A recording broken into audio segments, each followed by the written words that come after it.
तो उस समय पृथ्वी का हरण करके कश्यप जी के दो पुत्र हुए थे, एक हिरण्यकश्यप और हिरण्याक्ष। तो हिरण्याक्ष पृथ्वी का हरण करके ले गया था। भगवान ने वराह रूप धारण करके हिरण्याक्ष को मार दिया था। हिरण्यकश्यप ने बैर बांध लिया कि मेरे भाई को मारने वाला मैं उसे मार डालूंगा। और हिरण्यकश्यप ने तपस्या करी ब्रह्मा जी की और कहा कि हे ब्रह्मा जी मुझे अमर कर दो। ब्रह्मा जी ने वरदान तो दिया, लेकिन भैया अमर नहीं हो सकते, कुछ और मांगो। तो बोले ना आगे मरू, न पीछे मरू, न दिन में मरू, न रात में मरू, न अस्त्र से न शस्त्र से, मैं किसी भी प्रकार से मरू नहीं, 12 महीनों में न मरू है। और भगवान ने ब्रह्मा जी ने विचार किया कि भैया तपस्या भी बड़ी जोरदार करी है, बस अमर नहीं होगा, इसे छोड़ करके जो मांगा है सो सब होगा तथास्तु। अब उसको लगा कि जब दिन रात में ही नहीं मरूंगा, शास्त्र शस्त्र से नहीं मरूंगा, मनुष्य पशु से नहीं मरूंगा है, तो इसका मतलब अमर ही तो हो गया। 12 महीनों में किसी से नहीं मरूंगा, यहाँ तक कि ब्रह्मा की सृष्टि में नहीं मरूंगा। अब क्या रह गया? उसे लगा कि अब तो मैं मर ही नहीं सकता, मैं अमर ही हो गया। और जब जब हमारे पास में कोई शक्ति ऊर्जा ताकत आती है तो उसका दुरुपयोग हम लोग करते ही। ओ देवताओं को जीत लिया, जल को जीत लिया, सारी प्रजा में घोषणा कर दी, न विष्टव्यम न दातव्यम न होतव्यम द्विजा क्वचित्, कोई यज्ञ नहीं, कोई दान नहीं, कोई अनुष्ठान नहीं, कुछ नहीं, हम ही भगवान हैं, राजा भगवान, हमारी सेवा करो, हमारी पूजा करो, ये सब कुछ चलो। महाराज परमात्मा सारी व्यवस्था कर लेते हैं। और भगवान ने इसके घर में पत्नी है कयादु, 5 पुत्र हुए और उन सब में छोटा प्रहलाद। बोलो प्रहलाद जी महाराज जी की।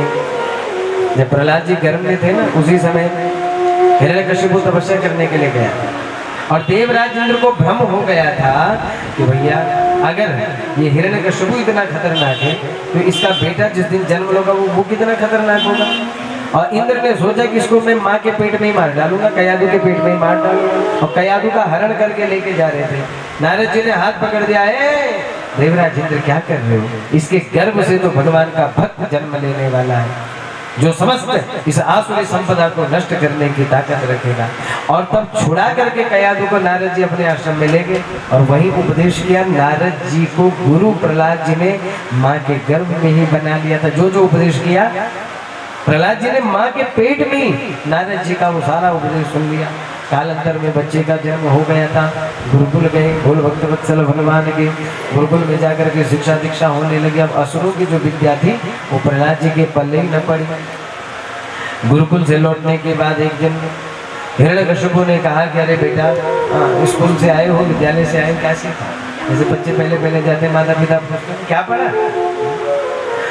प्रहलाद जी कहते तत्साधु मन्ये सुरवर्य देहिना सदा समुद्र विघ्न धियाम सद्ग्रह हित्वात्मपातं गृहमन्धकूपं वनं गतो यद्धर्माश्रये। हे पिता, मेरी समझ में तो घर परिवार छोड़ो और जंगल में जाओ, भगवान का हरिमाश्रय, भगवान विष्णु का आश्रय लो। संसार में रहोगे तो काम क्रोध लोभ मोह यही सब तुमको फंसाएंगे। हमारी समझ में तो यही सर्वश्रेष्ठ शिक्षा है। और इतना क्या कहना था, हिरण्यकश्यप को तो लाल पीला हो गया। अरे ये देवताओं की शिक्षा कौन हमारे बच्चे को दे रहा है? और शुक्राचार्य जी के 2 पुत्र थे, शांडा मर, गर्दन पर तलवार रख दी, जरा ढंग से पढ़ाओ बच्चे को। पता नहीं कौन इसको भड़का रहा है, क्या क्या पढ़ा रहा है। कुछ दिन बाद फिर लौट करके आए, बेटा प्रहलाद अब की बार तो गुरुजी ने बड़ी निगरानी रखी थी। लेकिन जब प्रहलाद जी लौट करके आए, अब की बार क्या सीखे हो बेटा? नवदा भक्ति सुनाने, श्रवणम कीर्तनम विष्णु। पिताजी का भगवान का श्रवण करिए, उनका कीर्तन करिए, स्मरण करिए, अर्चन करिए, वंदन करिए, दास्य भाव रखिए, सत्य भाव रखिए, आत्मनिवेदन करिए, नवदा भक्ति का ज्ञान दीजिए। अब तो हिरण्यकश्यप को क्रोध में भर गया, कोई तो है जो मेरे बच्चों को भड़का रहा है। गुरुजी आप जरा ध्यान नहीं देते। गुरुजी के बेचारे सांस फूलने लगी, राजा क्रोधित हो रहे। नमत प्रणीता न परा प्रणीता, ये हमने नहीं पढ़ाया। और गुरुजी राजा हमने तो विद्यालय में बड़ी निगरानी रखी है, किसी ने इसको पढ़ाया भी नहीं है, ये तो माँ के पेट से पढ़ाया है, जो कुछ बोलता है इसका अपना ही ज्ञान है। हिरण्यकश्यपु ने विचार किया कि इसको मरवा दे, पहाड़ों से भिगवाया, पशुओं से मरवाना चाहा, सांपों से डसवाना, लेकिन जिसको प्रभु रखना चाहे भला उसका क्या हो जाए। जितने तारे गगन में उतने शत्रु हो, प्रजा पर कृपा रघुनाथ की, बाल न बाका हो। जिसे प्रभु रखना चाहते हैं तो उसका हर कहीं पोषण हो जाता है। तुलसी बिरहा बाग की, सींचत ही मुरझा। हम तुलसी को जल डालते हैं, पानी डालते हैं, कई बार आप लोग देखते हैं, खाद भी डाल दे, पानी भी डाल दे, फिर भी तुलसी सूखती रहती है।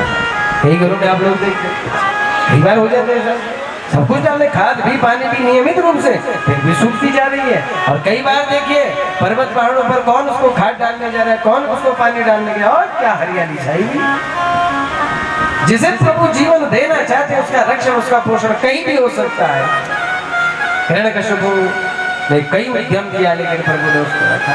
अंत में हिरण्यकश्यपु ने सोचा कि इसके बहकावे में सब आ रहे हैं और मेरा थोड़ा वर्चस्व कम हो रहा है, क्यों ना अपने बेटे की बलि लेकर के, अगर एक बेटे का बलिदान दे करके सारा समाज सुधर जाएगा तो मैं एक बेटे की बलि देने के लिए तैयार हूँ। कई बार उंगली में घातक रोग लग जाए ना, तो डॉक्टर कहता है कटवा दो, बीमारी फैल जाएगी।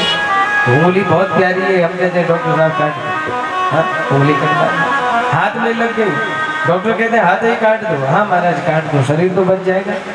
हिरण्यकश्यपु भी कह रहा है कि अगर एक बेटे की कुर्बानी दे करके अगर मेरा वर्चस्व बचा हुआ रहेगा तो सस्ती कुर्बानी है भाई, लेकिन इसकी कुर्बानी में ऐसे जाने नहीं दूंगा, इसकी मृत्यु का मैं ठीक ठीक फायदा उठाऊंगा, सारी प्रजा के सामने मारूंगा ताकि दोबारा कोई ऐसी हिम्मत न करे कि हमें राजा के साथ में ऐसा विरोध करेगा। सारी प्रजा के बीच में प्रहलाद को खड़ा कर दिया, प्रहलाद, सारी प्रजा देख रही है, कहाँ रहता है तेरा भगवान, कहाँ रहता है तेरा हरि। प्रहलाद जी ने कहा बाबा कहाँ नहीं रहता ये पूछो, सब जगह रहता है। वासो यदि सर्वत्र अकस्मात् स्तंभेन दृश्यते, एक खंभ था वहां पर, इसमें काहे नहीं दिखता। प्रहलाद जी ने कहा बाबा मया तो दृश्यते, उसमें चीटी चढ़ गई थी। भाई ईश्वर तो अणो रणिया महतो मही आने ना, अणु से अणु में, बड़ी से बड़ी वस्तु में, तो भगवान तो हर कहीं है। वो चीटी को देखकर कहा यही मेरे भगवान है, और उसी समय जैसे हिरण्यकश्यपु ने कहा ये किसमें तेरे भगवान है, उठाई गदा और प्रहार कर लिया। और जैसे प्रहार किया तो सत्यम विधातुम निज विद्यभाषुतम व्याप्तिम च भूतेषु खिलेषु चात्मना अदृश्यत्वाम अद्भुत रूपमद्वहन् स्तंभे सभायाम मृगन्न मानुषम्। जैसे ही महाराज वो प्रहार किया उस खंभ पर, तो खंभ दो भागों में विभक्त हो गया। सत्यम विधातुम, अपने सत्य वचन को करने के लिए कि मैं हमेशा भक्तों की रक्षा करता हूँ। प्रहलाद ने भी तो इसी विश्वास से भगवान को याद किया था, निज भृत्य अपने भृत्य जनों पर कृपा करने के लिए। भगवान हरि आज न तो नर और ना ही पशु नरसिंह के रूप में प्रकट हो गए। बोल नरसिंह भगवान की। जैसे ही भगवान नरसिंह प्रकट हुए तो महाराज उस स्वरूप को देख करके सब घबरा गए। हिरण्यकश्यपु शस्त्र लेकर के खड़ा हो गया, दिन भर युद्ध करता रहा। सांझ का समय हुआ, देवताओं ने वंदन किया, प्रभु अब इसको मार डालो। कथाक्रम बड़ा लंबा चौड़ा है। प्रभु ने उठा करके और पकड़ जकड़ करके गोदी में बिठा करके दहली में बैठ गए, एक एक वरदान की पूर्ति करी। हिरण्यकश्यपु क्या मांगे थे? बोले ना ऊपर मरो ना नीचे, बोले तू गोदी में है, न अंदर मरो न बाहर, बोले तू दहली में है, बोले ना अस्त्र से न शस्त्र से, बोले नाखूनों से तेरा पेट फाड़ूंगा, बोले न पशु से न मनुष्य से, बोले मुझे देख, बोले तुम आधा नर आधा सिंह, बोले न दिन में न रात में, बोले इस समय संध्या का समय, गोधूली का समय, और बोले 12 महीनों में किसी में न मरो, बोले तेरे लिए स्पेशल 13वां महीना है, अधिक मास मल मास है। मैंने मांगा था ब्रह्मा की सृष्टि में मुझे कोई न मार सके। भगवान ने कहा मैंने ब्रह्मा को पैदा किया, ब्रह्मा ने मुझे पैदा नहीं किया, इसलिए मैं ब्रह्मा की सृष्टि में भी नहीं आता। एक एक वचन का पालन करके अंत में भगवान नरसिंह ने अपने तीक्ष्ण नाखूनों को आगे बढ़ाया और पल भर में उसके पेट में काट दिए और एक एक झटके से दो भागों में विलीन कर दिया। बोल भक्त वत्सल भगवान की हथेलियां निकाल करके ऐसे गले में डालने लगे, उसके खून से खेलने लगे। महाराज सब देवता उस भीभत्स दृश्य को देख करके घबराने लगे। हिरण्यकश्यप के ही सिंहासन पर बैठ गए। समस्त देवता लाइन लगा करके खड़े हो गए।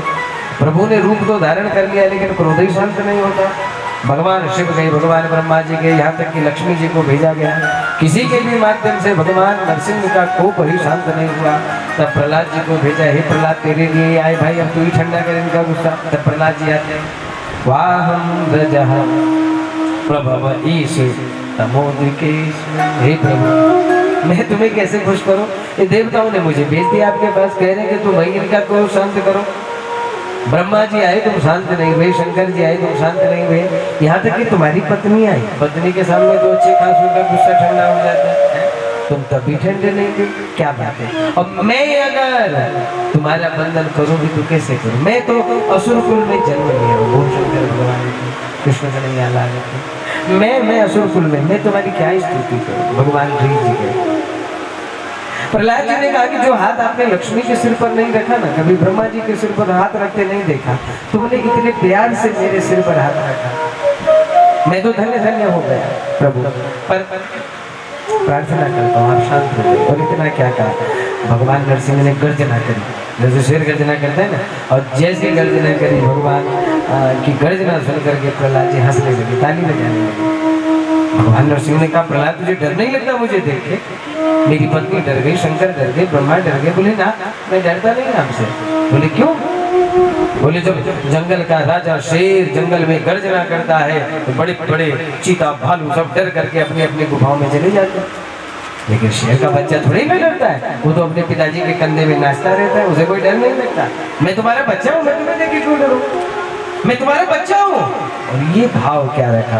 प्रभु गदगद हो गए, उसका मुख चाटने लगे, हृदय से लगा लिया, अंक में भर लिया, नेत्र सजल हो गए और सारा क्रोध शांत हो गया। प्रहलाद जी क्या देखो?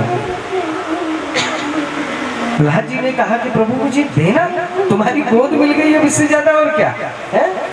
जो ब्रह्मा जी के सिर पर हाथ नहीं रखा तुमने मेरे सिर पर रख दिया। लक्ष्मी को जो सुख नहीं मिला वो आपने मुझे दे दिया, और मुझे कुछ नहीं। और अगर देना ही चाहते हो तो एक वरदान दे दो। भगवान ने कहा हाँ। प्रभु को लगा शायद कुछ मांगेगा। बोले क्या चाहिए? बोले देना ही चाहते हो तो ये वरदान दे दो कि मेरे मन में कभी मांगने की इच्छा ही प्रकट न हो। ऐसा वरदान दे दो, इच्छा ही प्रकट न हो। विचार प्रभु ने कहा भाई मेरी खुशी के लिए तो मांग ले, कुछ तो मांग ले, मुझे तो संतोष होगा। इतना क्या कहा तो प्रहलाद जी ने कहा कि अगर देना ही चाहते हो तो एक वरदान दीजिए। हमारे पिता भले ही राक्षस थे लेकिन इनकी अधोगति न हो, आप उसे प्रार्थना करें। हमारे पिता शरीर का संबंध है। तो तब हिरण्यकश्यप ये प्रहलाद जी को भगवान नरसिंह कहते हैं कि अरे प्रहलाद, जिस कुल में तुम जैसे बच्चे का जन्म हो गया हो उस कुल की तुम्हें 21 पीढ़ियों का उद्धार कर देता हूँ। तुम चिंता मत करो, तुम्हारे पिता को सदगति मिलेगी। खूब वरदान दिया, अभयता का वरदान दे करके भगवान नरसिंह का पावन चरित्र है। फिर आगे चल करके वर्ण व्यवस्था का, ब्रह्मचर्य का, ग्रस्त बानप्रस्थ, इन सबके उपदेशों का वर्णन है। चारों वर्ण व्यवस्था का वर्णन है। 4 वर्ण है, ब्राह्मण क्षत्रिय शूद्र वैश्य, इन सबका चर्चा, इनके मोक्ष धर्म का उपदेश किया गया है। और 4 ही आश्रम है, ब्रह्मचर्य, गृहस्थ, बानप्रस्थ और संन्यास, इनका उपदेश भी किया गया। आगे मनवंतरों की कथा है 8वें स्कंद में। मनवंतरों की कथा में एक मनवंतर में, स्वारोचिस मनवंतर में एक गज की कथा को सुनाया। हाथी था, सरोवर में गया, उसका पैर मगरमच्छ ने पकड़ लिया। परिवार पर बड़ा भरोसा था और जब निकल न पाया तो एक एक करके सब छूटने लगे। अंत में गजेंद्र को मोक्ष हो गया। गजेंद्र को वैराग्य हुआ और एवं व्यवसिता बुद्ध्या समाधाय मनोहृदि जजाप परमं जाप्यं प्राज्ञं मनो शिक्षितं। पूर्व जन्म का संसार जागृत हो गया। ओम नमो भगवते तुभ्यं। हे प्रभु हम तुम्हें वंदन करते हैं, कृपा करना। और उस गजेंद्र ने उस सरोवर से एक फूल को उठाया, छोड़ करके वैराग्य हो गया। सारा परिवार, मेरे बच्चे क्या, सब कुछ वैराग्य। समझ गए कि अंत समय का कोई और साथी है ही नहीं, सिर्फ ईश्वर के अलावा। क्योंकि मृत्यु जब आती है तो सब छूटे ही जाते हैं भाई। सोन्तस्य रसरुबलेन गृहीत आत्मो दृष्ट्वा गरुत्मति हरिं खौपात चक्रम् उत्क्षिप्य साम्भुजकरं गिरिमाह कृच्छा नारायण अखिल गुरु भगवान नमस्ते। हे अखिल गुरु आप कृपा करिए। बंदन किया, प्रणाम किया और जैसे स्तुति करी उसी समय भगवान ने हरि रूप धारण किया, गज के पास में आए और अपने सुदर्शन चक्र को आज्ञा दे करके उस ग्रह का मुख फाड़ दिया। बोल भक्त वत्सल भगवान की। इनके पूर्व जन्म की कथा को सुनाया है। आगे समुद्र मंथन की कथा सुनाई गई है। समुद्र मंथन की कथा भी आप हम सभी लोग जानते हैं। देवदानवों ने योजना बनाई कि हम समुद्र मंथन करेंगे, उससे कई रत्न हैं, उनमें सबसे बृहद और सबसे श्रेष्ठ जो रत्न है वो अमृत है। तो उस अमृत की लालसा से समुद्र मंथन हुआ। बोल भक्त वत्सल भगवान की। देवदानवों ने समुद्र मंथन के लिए मंदराचल पर्वत को लाए। कथा तो बहुत विस्तार से है, लेकिन सूक्ष्म रूप से हम प्रत्येक कथा को प्रणाम करते हुए चले ताकि कथा का क्रम भी मत भूले। क्योंकि भागवत जी की कथाएं तो ऐसी हैं कि इनको तो महीनों महीनों तक, वर्षों वर्षों तक भी सुनाते रहे तो भी पूरी नहीं हो सकती। वो जब समुद्र मंथन का उपक्रम चला, मंदराचल पर्वत को लाया गया, समुद्र में डाल दिया गया, जैसे दही को मरते तो मथानी बन गई मंदराचल पर्वत की। बासुकी नाग को लेतन बना करके लपेट लिया गया। भगवान ने एक अच्छा रूप धारण करके पीठ पर मंदराचल पर्वत को आधार दे दिया। समुद्र मंथन होने लगा और सबसे पहले जहर निकला, कालकूट विष निकला। अब इसका क्या करें? याद आ गई महादेव की कि हमारे महादेव इस विष का समन कर सकते हैं और सबने वो विष को लिया, पहुंच गए कैलाश। और देव देव महादेव भूतात्मन भूत भावना त्राहिणः शरणं पन्नं त्रैलोक्य दहना। हे महादेव, सारी त्रिलोकी मरती है, बचाओ।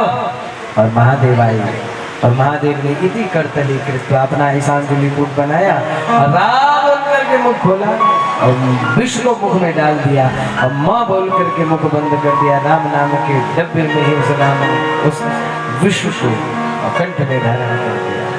बोले नीलकंठ महादेव की।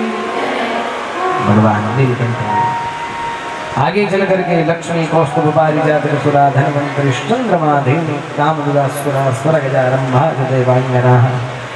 उससे उच्च सर्वा घोड़ा निकला, राजा बलि को दिया, अप्सराएं निकली, वो देवलोक को गई है। मदिरा निकला है, वारुणी नाम की, उसे दैत्य लेकर के चले गए हैं। कौस्तुभ नाम की मणि निकली है, भगवान को मिली है। शंख निकला है, वो भी भगवान हरि को व्याप्त हुआ है। एक एक करके अमृत निकल रहे हैं। इतने में भगवती लक्ष्मी का प्राकट्य हो गया। बोलो लक्ष्मी मैया की। और लक्ष्मी को देख करके भला कौन न लोभ करे। एक ने कहा लक्ष्मी का वर्णन हम करेंगे, दूसरे ने कहा हम करेंगे। वह झगड़ा होने लगा तो सबने कहा ऐसा करते हैं कि इस देवी को ही जयमाला दे देते हैं, सब लाइन से खड़े हो जाओ, जिसके गले में जयमाला डाल देंगे उसी की लक्ष्मी। लक्ष्मी जयमाला लेकर के एक एक देवता का निरीक्षण परीक्षण करने लगी, लेकिन जब कोई योग्य न लगा, अंत में भगवान विष्णु उनकी सुंदरता, उनके स्वभाव पर भगवती लक्ष्मी बीत गई। किसी न किसी देवता में कोई न कोई दोष दिखा, लेकिन भगवान विष्णु को सर्वगुण संपन्न देखा। सोई भगवती लक्ष्मी ने जयमाला भगवान विष्णु के गले में डाल दी। बोल लक्ष्मी नारायण भगवान की। ऐसे करके एक एक करके रत्न निकले और अंत में आप हम सभी लोग जानते हैं कौन सा रत्न निकला है? अमृत निकल गया। धनवंतरी के रूप में भगवान आए अमृत का कलश लेकर के, और उस अमृत के कलश को जैसे राक्षसों ने, देवता तो बेचारे थोड़ा साधारण है, राक्षस समझ के निकल गया अमृत। फट से एक दैत्य ने पकड़ा वो कलश और छीन करके धनवंतरी भगवान से भाग लिए। सारे राक्षस उसी के साथ भाग लिए और देवता बेचारे देखते रहे। और आगे अमृत कलश लेकर के तो चले गए, आगे आगे राक्षस पीछे पीछे देवता, मारो मारो पकड़ो पकड़ो। लेकिन अब कहाँ राक्षस पकड़ने में आने होंगे, लेकिन वो 4 जगह अमृत गिर गया।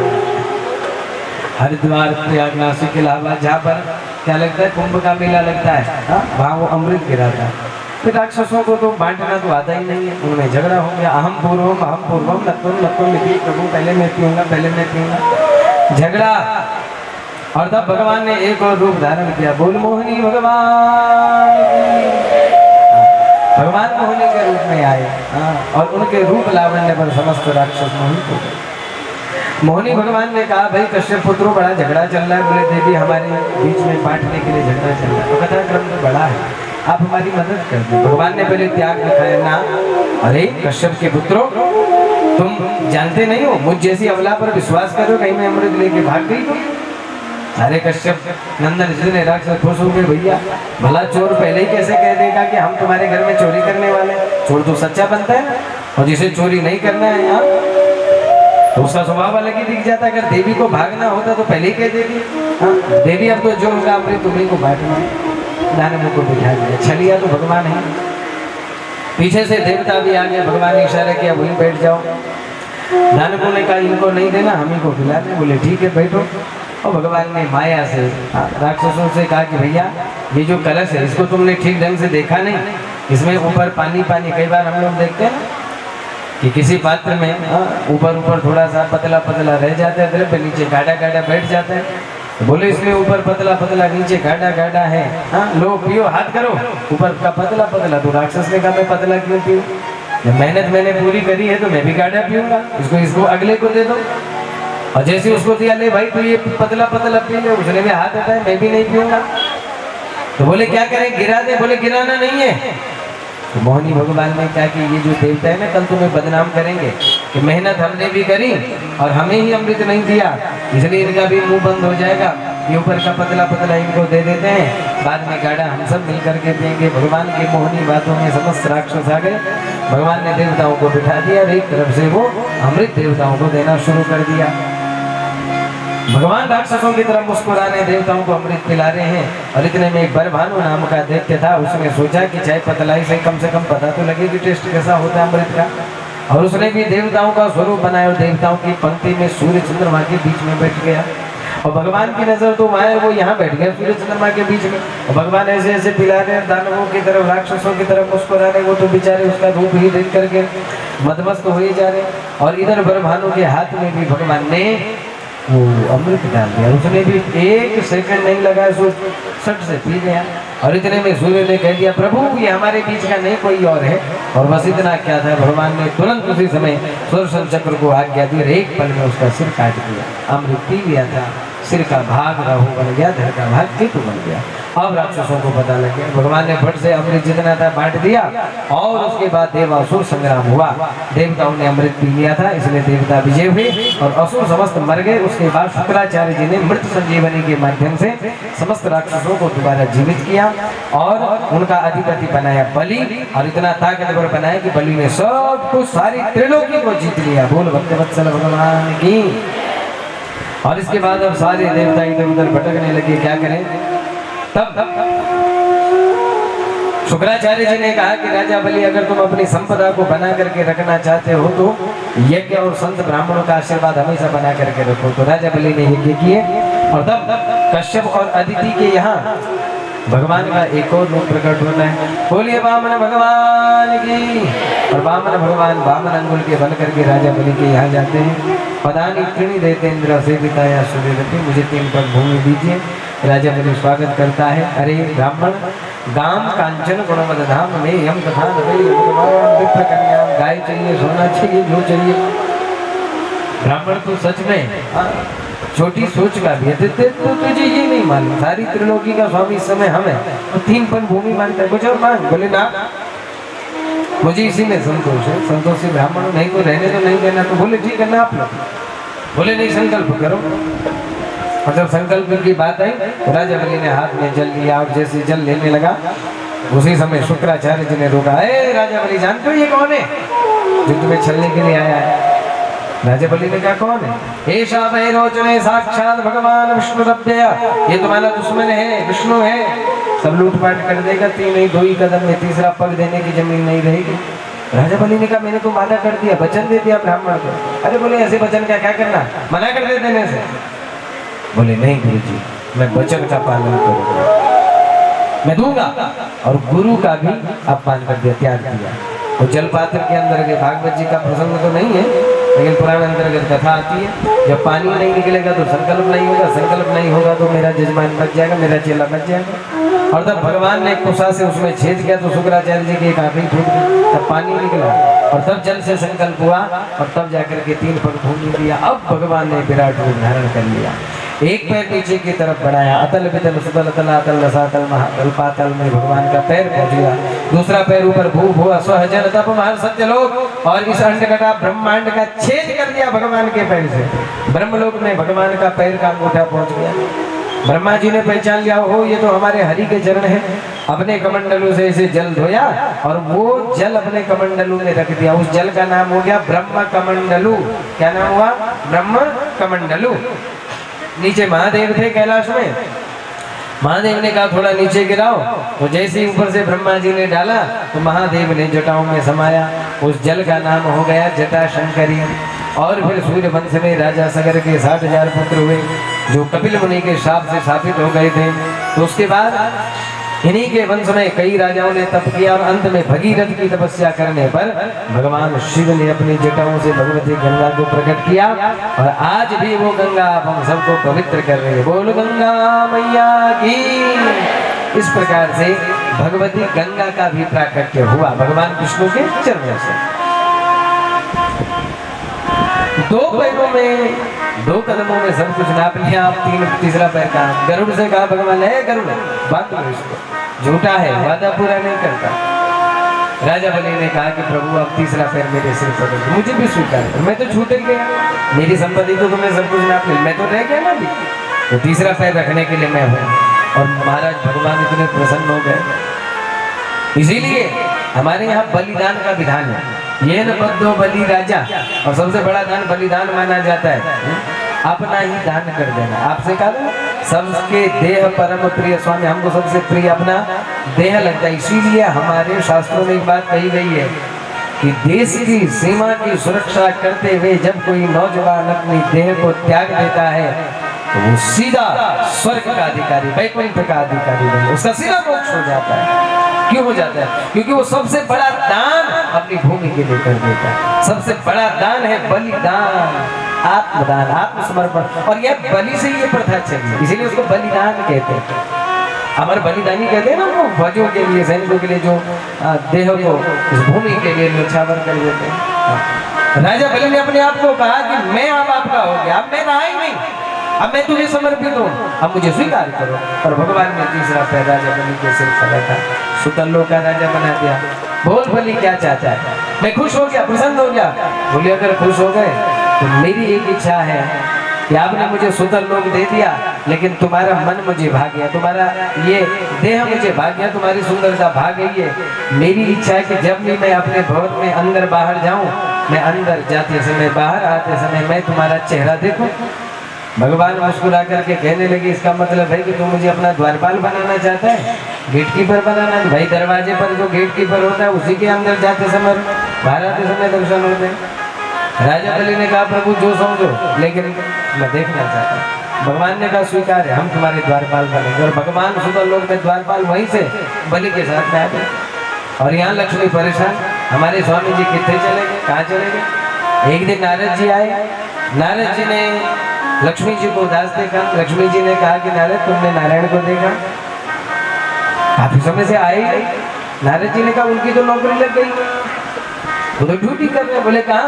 बोले राजा बलि के यहाँ सुतल लोक। और तब लक्ष्मी ने एक दीनहीन महिला का रूप धारण किया। रक्षाबंधन का पर्व आने वाला था और रो रही थी, बिलख रही थी। और राजा बलि वहीं से सवारी निकाल के जा रहे थे। अपने नगर में रोती हुई महिला को देखा, कहा बहन जी क्या बात हो गई? अरे बोले भैया आपने मुझे बहन जी कह दिया, इसी बात का तो मुझे दुख है। कल रक्षाबंधन आने वाला है, सारी बहनें अपने भाइयों की कलाई पर राखी बांधेंगे और हमारे तो कोई भाई है ही नहीं। राजा बलि ने कहा हम है ना, हमने बहन जी कह दिया, चलो हमारे साथ रथ में बैठो। और जैसे रथ में बैठे अपने नगर में लेकर के गए, जैसे दरवाजे से अंदर जाने लगे, सोई दरवाजे पर प्रभु को डंडा पकड़े हुए देख दिया। लक्ष्मी मुस्कुराने लगी, वाह प्रभु बहुत अच्छी नौकरी कर रहे। अब प्रभु तो भक्तों के अधीन होते ना, अब जब तक बलि छुट्टी न दे तो छुट्टी भी न मिले। लक्ष्मी जी मुस्कुराते हुए अंदर चली गई। रक्षाबंधन का पर्व आया, और सुंदर भाई का पूजन हुआ, हाथ में कलाई बांधी, रक्षा को बांधा। और जैसे एक भाई प्रण करता है कि बहन कभी भी अगर भाई तुम्हारे ऊपर कोई संकट आएगा, विपत्ति आएगा, मैं तुम्हारे साथ खड़ा रहूंगा, बोल तुझे क्या उपहार दे दो, क्या भेंट दे दो। लक्ष्मी ने दबे मुंह से कह दिया कि भैया बाकी सब कुछ तो ठीक ठाक है, अब तुम्हारी बहन हो गई तो किसी बात की कमी है ही नहीं, लेकिन शादी नहीं हुई है हमारी। और जब मैं अंदर आ रही थी ना, वो तुम्हारा जो द्वारपाल था वो हमको पसंद आ गया, और अगर इस रक्षा के बदले में कोई दक्षिणा भेंट देना चाहते हो तो उससे हमारी शादी करवा दो। राजा बलि सब समझ गया, देवी अगर ये तुमको हमारा चौकीदार पसंद आया तो तुम भी कोई साधारण नहीं हो, क्योंकि वो चौकीदार भी साधारण है और किसी को ऐसे पसंद नहीं आ सकता, बताओ कौन हो। और तब लक्ष्मी अपने स्वरूप में आई, अरे भैया ऐसा ऐसा करके घटना है, ये इतने समय से आए नहीं, घट गए। तब राजा बलि ने कहा कि तुम दोनों ही ठगे हो, तुम दोनों ही बड़े एक नंबर के ठग हो, है? तुम्हारे पति भी ठग हैं, 3 पग भूमि मांग करके हमको सब कुछ ठग, और जब हमने तुम्हारे स्वामी को ही अपने यहाँ रखा तो तुम उससे बड़ी ठग निकल गई कि हमारे स्वामी को ही ठग करके लेकर के जा रहे। लेकिन मैं भाग्यशाली हूँ जिस लक्ष्मी नारायण के आगे सारी दुनिया झोली पसारती है कि प्रभु हमको दीजिए, वो लक्ष्मी भी और वो नारायण भी मेरे आगे झोली पसारे। नारायण ने भी कहा मुझे 3 पग भूमि दे दो, क्या भाग्य है मेरा, और लक्ष्मी भी आई कि मेरे नारायण की मुझे भिक्षा दे दो।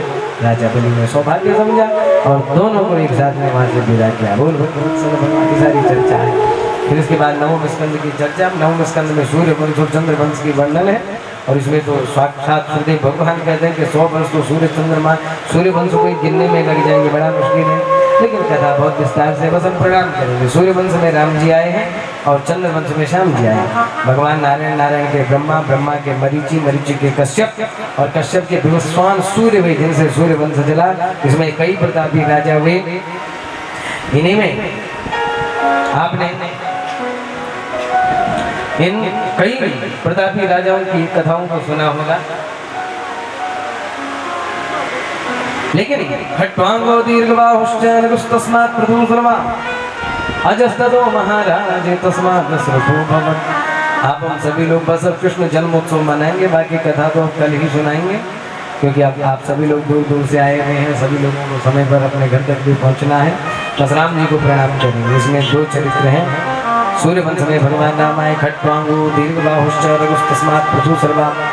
राजा खट्वांग हुए, खट्वांग के दीर्घबाहु के रघु के बेटा अज के बेटा दशरथ हुए। हाँ, और दशरथ जी के घर में कौन आए, बोलो राजा रामचंद्र भगवान की, भरत जी महाराज की, लखन लाल की, शत्रुघ्न लाल की, 4 भाई की। तो राम कथा तो आप हम सभी लोग जानते हैं। राम कथा के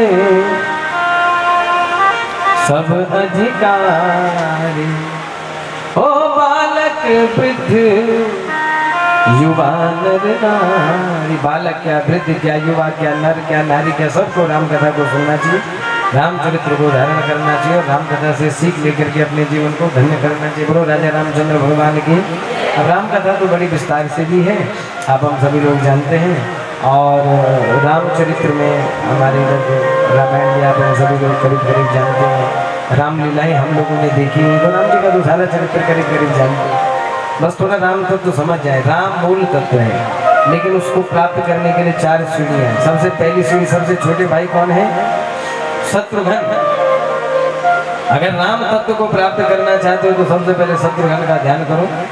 शत्रुघ्न का मतलब क्या है, जब गुरुजी नामकरण कर रहे थे मानस में, उन्होंने कहा जाके सुमिरन तेरी पुनासा नाम शत्रुघ्न वेद प्रकाशा। जिनके सुमिरन मात्र से शत्रुओं का नाश हो जाएगा वो शत्रुघ्न है।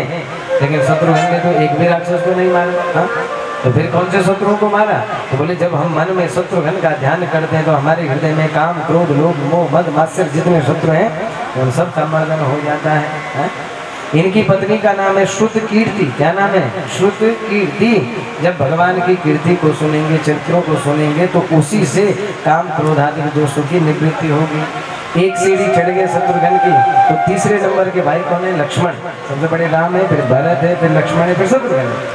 तो नीचे से जाएंगे तो सबसे पहले शत्रुघ्न, फिर उसके बाद लक्ष्मण आ गए। लक्ष्मण जी का मतलब क्या, जिनका एक ही लक्ष्य है, माता रामो मत पिता रामचंद्र, स्वामी रामो मत सखा रामचंद्र, सर्वस्व में रामचंद्रो दयाल। मानम जाने नहीं जाने न जान, मैं किसी को जानता ही नहीं। जब वनवास हो रहा था तो राम जी ने कहा हे लक्ष्मण हम तो जा रहे हैं, माता पिता का ख्याल रखना, राज्य को संभालना, ये सब तुम्हारी जिम्मेदारी है। उन्होंने कहा मैं किसी माता पिता को नहीं जानता। माता पिता नहीं जानो का हूँ, मैं किसी को नहीं जानता। मोरे सब एक तुम स्वामी और माता पिता गुरु अंतर्यामी, मेरे सब कुछ तुम। जिसका एक लक्ष्य है वही लक्ष्मण है। जब शत्रुओं का नाश हो जाए तो मैं ईश्वर तत्व प्राप्त करना है, ये लक्ष्य जो बना दे वही लक्ष्मण है। इनकी पत्नी का नाम उर्मिला है।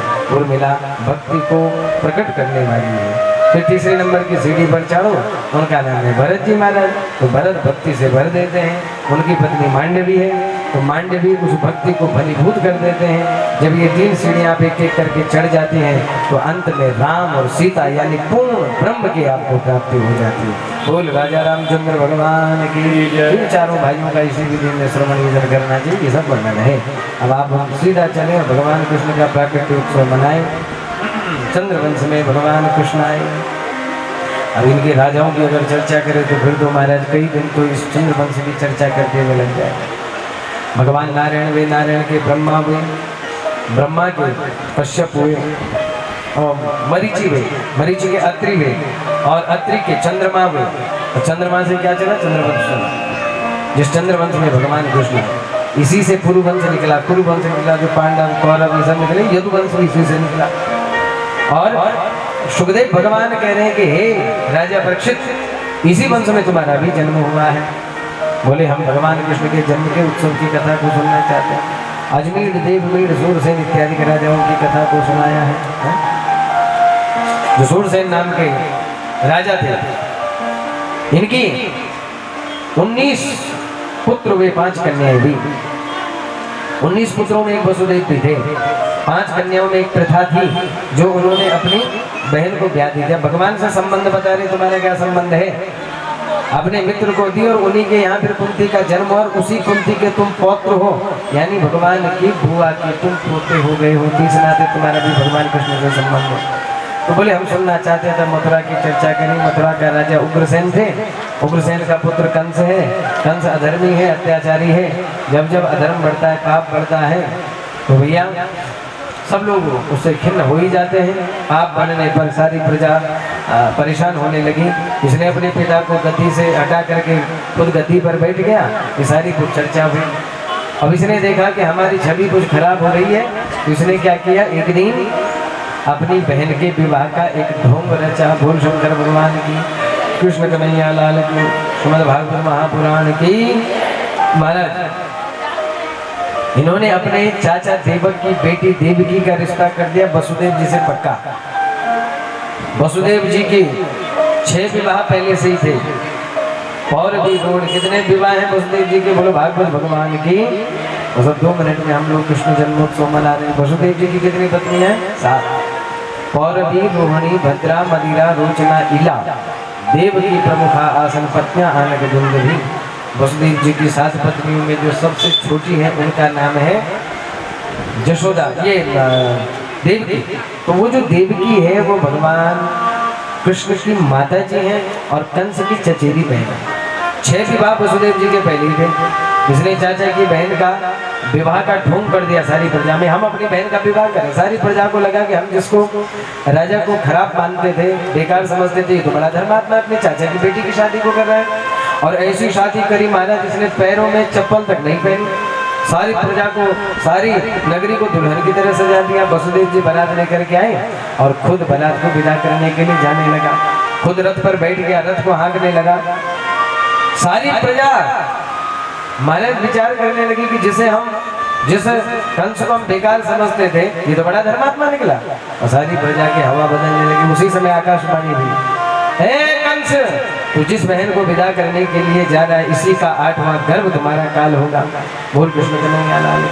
और भग्निमंतु मारब्धा खड्ग पाणी कचग्रही, हाथ में तलवार निकाल दी कि अगर इस बहन का 8वां गर्भ मेरा काल होगा तो इसी को मार देता हूँ। ना रही बांस और ना बजे बांसुरी, और केश पकड़ करके धरती पर पटक दिया। सारी प्रजा देख रही थी। वसुदेव जी ने हाथ पकड़ दिया, हे कंस क्या कर रहे हो? मृत्यु जन्म बताम वीरा देहि न सहजाति। मौत से कब तक भागोगे? मौत तो इंसान की सगी बहन है। जिस दिन हमारा जन्म होता है उसी दिन हमारी मौत भी जन्म ले लेती है। अब हम लोग भाग रहे हैं मौत से। आगे आगे हम दौड़ रहे, पीछे पीछे मौत दौड़ रही। किसी को 5 ही वर्ष में पकड़ लिया, किसी को 25 में पकड़ लिया, किसी को 50 में पकड़ लिया, किसी को 100 में पकड़ लिया, लेकिन पकड़ेगी जरूर भाई। कितना भागोगे? हे कंस, मौत से मत भागो। और जितने बच्चों से तुम्हें खतरा है, पुत्रान समर्पयिष्यसे, जितने बच्चे होंगे तब तुम सब तुम्हें सौंप देंगे। कंस ने कहा फिर चलो जेल में, और बहन जी को भी जेल में डाल दिया, जीजा जी को भी जेल में डाल दिया। जीजा जी को तो छोड़ देते थे बीच बीच में, क्योंकि जीजा जी की 6 और पत्नियां थी, और भी रोहिणी, भद्रा इत्यादि, लेकिन बहन जी को कारागार डाल दिया। कालांतर में इनके घर में कीर्तिमंतम प्रथमजम, पहले कीर्तिमंत नाम का एक बालक हुआ। कंस के पास लेकर के आए कि कंस, वसुदेव जी लेके आए कि मेरा पहला हो गया है। कंस ने कहा कि मुझे 8वें से खतरे से लेकर के जाओ। और जैसे इतना क्या कहा, फिर नारद जी ने आकर के कंस को भड़का दिया कि भाई देवताओं की गणित कहीं से भी शुरू हो सकती है। पहला भी 8 दल का एक कमल दिखाया, इसमें 8वां कौन सा है? तो जैसे यहाँ से पहला गिना 1 2 3 4 5 6 7 8, जो 8वां था तो बोले अब इसको उल्टा गिनो, तो जो 8वां था उसको पहला बना दिया। कंस की बुद्धि चकरा गई, बोले क्या करो? बोले करना क्या है भैया, जो तुम्हें ठीक लगता है वो कर, लेकिन देवताओं की गणित कहीं से भी शुरू हो सकती है। बोल राजा माधव भगवान की। कंस ने आव देखा न ताव, और उस पहले बच्चे को पैर पकड़ करके धरती पर पटक दिया। बोल भक्तवत्सल भगवान की, कृष्ण कन्हैया लाल की। और अब महाराज एक एक करके 6 बच्चों की हत्या को कर दिया। 7वें के लिए भगवान ने साक्षात संकर्षण भगवान को भेजा है, और जाकर के कहा कि भैया तुम जाओ, तुम देवकी के गर्भ में जाना, वहां से तुम्हें योग माया से निकाल करके जो इनकी दूसरी पत्नी है रोहिणी, उसके गर्भ में डाल देंगे, हम पहले तुम्हारा वही जन्म होगा। और सबसे पहले बलराम जी महाराज देवकी के गर्भ में आते हैं। बोल राजा माधव भगवान की। और यहाँ गर्भ से संकर्षण विद्या के द्वारा निकाल करके रोहिणी के गर्भ में डाल देते हैं, और भगवान से पहले एक बालक का जन्म हो जाए। बोलिए बलराम जी महाराज की जय। और भगवान 8वें गर्भ के लिए, बोलो भगवान 8वें गर्भ के लिए भगवान आने की तैयारी करने लगे। भगवान ने योग माया का सहारा लिया। समस्त जितने देवता थे, जितने ऋषि थे, जितनी वेद की ऋचाएं थी, सब सब सब सब धरती पर, कोई गाय बन करके, कोई बछड़ा बन करके, कोई गोपाल बन करके, सब के सब धरती पर प्रकट होने लगे। बोल राधा माधव भगवान की, कृष्ण कन्हैया लाल की। भक्तवत्सल भगवान की, भगवान का जन्म समापन सभी लोग मनाए। लक्ष्मी नारायण भगवान की।